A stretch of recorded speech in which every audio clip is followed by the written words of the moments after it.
Bonjour à toutes et à tous et bienvenue chez StatPod. Le StatPod est le podcast informatif du Statec qui nous permet de traiter une multitude de sujets liés à la statistique et à l'économie.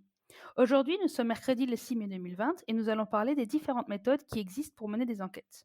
J'accueille en tant qu'invité Guillaume Osier, chef d'unité conditions de vie et statisticien au Statec. Bonjour Guillaume, comment vas-tu? Bonjour Johanna, je vais bien. J'espère que tu vas bien également. Oui, ça va très bien, merci. Guillaume, comme tu sais, le Statec a lancé un appel pour encourager les résidents à répondre à ces enquêtes. Or, les questionnaires ne se trouvent pas sur notre site et j'aimerais que tu nous aides un peu à mieux comprendre comment sont choisies les personnes qui participent aux enquêtes. Est-ce que je peux te poser quelques questions? Avec plaisir, Johanna, tu peux y aller. Merci. Alors, la première question que je vais te poser, Guillaume, c'est pourquoi est-ce que je ne peux pas me porter volontaire pour répondre aux enquêtes du Statec? Eh bien, parce que l'objectif principal des enquêtes du Statec, c'est avant tout de fournir des statistiques et des indicateurs sur l'ensemble de la population luxembourgeoise. Et pour cela, nous avons besoin d'échantillons qui sont représentatifs de cette population. Le problème avec des échantillons de volontaires est que nous courions le risque d'avoir ce qu'on appelle dans le jargon statistique des biais de sélection, c'est-à-dire que les personnes qui seraient volontaires pour répondre à ces enquêtes auraient toutes des profils qui seraient plus ou moins similaires. Ce seraient des personnes plutôt situés dans un certain groupe d'âge, qui seraient plutôt soit des luxembourgeois, soit des étrangers. Et donc le risque avec un échantillon de volontaires est que toutes les estimations que nous pourrions construire à partir de cet échantillon seraient finalement biaisées, peu représentatives, à cause de ces profils qui seraient plus ou moins similaires. Donc voilà pourquoi, en fait, dans la pratique, les échantillons sont tirés non pas par appel à participation, mais sont tirés en recourant en fait aux lois du hasard dans le registre central de la population luxembourgeoise. D'accord, tu parlais de représentativité. Est-ce que tu peux nous expliquer ce que ça veut dire? Pour faire simple, représentativité veut dire que l'on peut finalement construire une estimation, calculer une statistique à partir de cet échantillon sur l'ensemble de la population luxembourgeoise. Donc, c'est-à-dire que les informations que nous aurons collectées sur une partie de cet échantillon permettront par la suite de construire des indicateurs qui se rapporteront à l'ensemble de la population luxembourgeoise. Tu disais que nous utilisons le registre national des personnes physiques pour choisir les personnes qui participent aux enquêtes. Oui. Est-ce que tu peux nous dire comment sont choisies les personnes qui participent aux enquêtes? Oui, en fait, on laisse se dérouler les lois du hasard. Ce qu'on appelle les tirages probabilistes, en fait, consiste à tirer des échantillons en utilisant en fait les lois du hasard. Toutes les personnes du registre ont une certaine probabilité d'appartenir à notre échantillon. Et l'intérêt du recours aux lois du hasard, il est double en fait.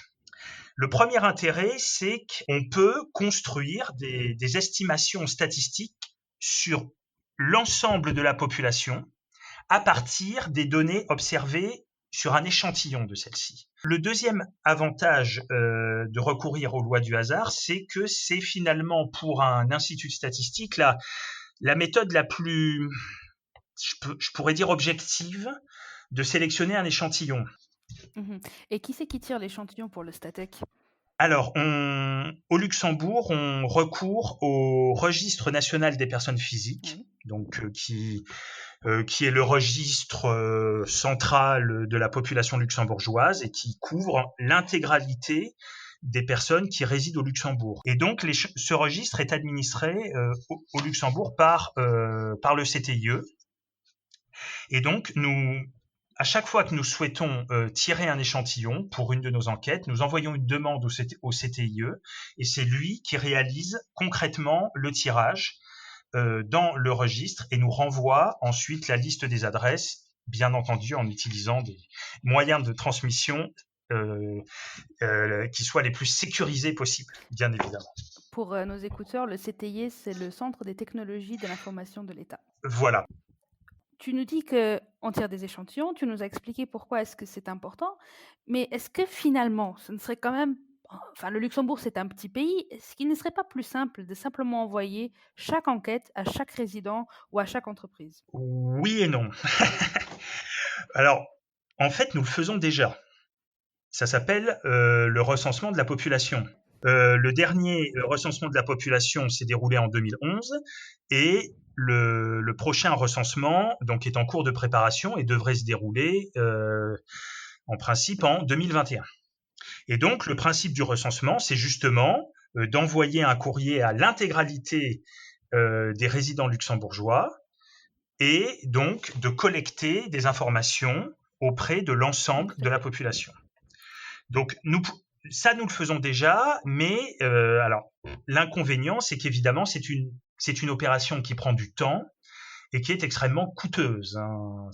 Et c'est pour ça que nous ne pouvons organiser un recensement que tous les 10 ans. Entre deux recensements successifs, nous avons besoin de statistiques qui soient actualisées. Et donc on a recours pour cela à des enquêtes par sondage. Donc les enquêtes par sondage, en fait, ce sont des collectes d'informations par questionnaire, mais qui ne sont plus faites sur l'ensemble de la population, mais simplement sur une partie de celle-ci, donc qu'on va appeler un échantillon. Et si je te comprends bien, alors, il y a deux façons principales pour mener des enquêtes. On peut avoir recours à un recensement qui cible donc la collecte de données pour toute la population et à une enquête échantillon qui retient un échantillon représentatif de la population et cible cet échantillon pour la collecte de données.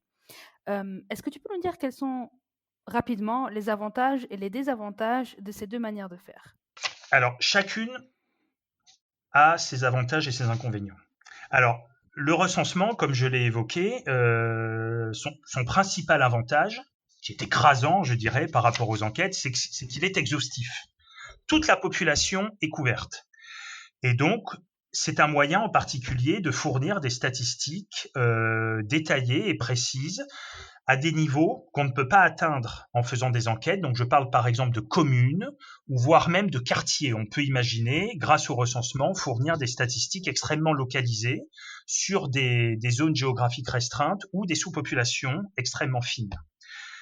Alors, à l'inverse, donc, l'inconvénient du recensement, donc je l'ai aussi expliqué, c'est que c'est une opération qui prend du temps et qui est extrêmement coûteuse et qui donc ne peut être organisée que tous les 10 ans. À l'inverse, les enquêtes par sondage, donc les enquêtes sur échantillons, ce sont des opérations qu'on peut réaliser beaucoup plus fréquemment. Donc ça, c'est un avantage qui est certain. Le deuxième avantage, c'est qu'on peut cibler à partir des enquêtes des domaines qui ne peuvent pas généralement être ciblés par le recensement, c'est-à-dire des domaines d'études beaucoup plus variés. Et donc c'est pour ça que si vous regardez par exemple les enquêtes qui sont faites par le Statec, vous avez des thématiques très diverses, hein. On parle de tourisme, on parle de travail, on parle de revenus. Le dernier avantage que je peux indiquer pour les enquêtes, c'est que ce sont des opérations qui sont moins coûteuses globalement que les recensements. Le désavantage principal des enquêtes, c'est que comme ce sont des collectes partielles qui sont réalisées auprès d'un échantillon, elles souffrent de ce qu'on appelle des erreurs d'échantillonnage, c'est-à-dire que on ne peut produire à partir d'une enquête que des estimations de la réalité et pas les vraies valeurs qui nous intéressent. Donc ça, c'est une faiblesse. Alors, mais que les statisticiens ont contourné parce que avec les techniques statistiques, on arrive cependant à fournir ce qu'on appelle des fourchettes, des intervalles de confiance, qui disent bon, on a une estimation, mais cette estimation va se situer entre telle borne et telle borne. Pour résumer, ce qu'on peut dire, c'est que les deux se complètent. Alors, pour résumer pour nos écouteurs qui ne travaillent pas au Statec, on peut dire que l'objectif de nos enquêtes est de donner une image aussi claire et juste que possible de la situation au Luxembourg. Nous pourrions envoyer chaque enquête à tout le monde, mais cela prendrait beaucoup trop de temps, coûterait beaucoup trop cher, et c'est pour ça qu'en fait, nous faisons des enquêtes par échantillon. Pour ce faire, nous contactons le CTIE, donc le Centre des technologies et de l'information de l'État, qui, lui, nous tire un échantillon du Registre national des personnes physiques. Et cet échantillon est donc tiré par les lois du hasard et qui est donc aussi représentatif de notre population au Luxembourg. Les résultats de ces enquêtes que nous faisons, les analyses, sont ensuite extrapolé, comme tu as dit, pour toute la population du Luxembourg. Et le Statec contacte donc après toutes les personnes qui se trouvent dans cet échantillon pour répondre aux enquêtes. Est-ce que c'est correct? C'est tout à fait correct, Johanna, je n'ai rien à ajouter. Ah bah parfait, j'allais justement te demander si tu avais quelque chose à ajouter sur ce sujet aujourd'hui. Alors, juste peut-être en guise de conclusion, un point qui est important, c'est que le succès d'une enquête sur échantillon dépend de la participation et de la bonne volonté des personnes qui ont été sélectionnées, donc qui ont été invitées à participer. Et donc, il est vraiment essentiel que nous ayons un taux de participation qui soit le plus élevé possible pour nos enquêtes. Guillaume, je te remercie énormément d'avoir pris le temps pour répondre à toutes mes questions. Merci, Johanna. Je vous remercie à vous tous d'avoir écouté ce podcast. Si vous avez des questions ou des suggestions, n'hésitez pas à revenir vers nous. Je vous souhaite une excellente journée. Prenez soin de vous. Au revoir, Guillaume. Allez, au revoir, Johanna. Au revoir à tous.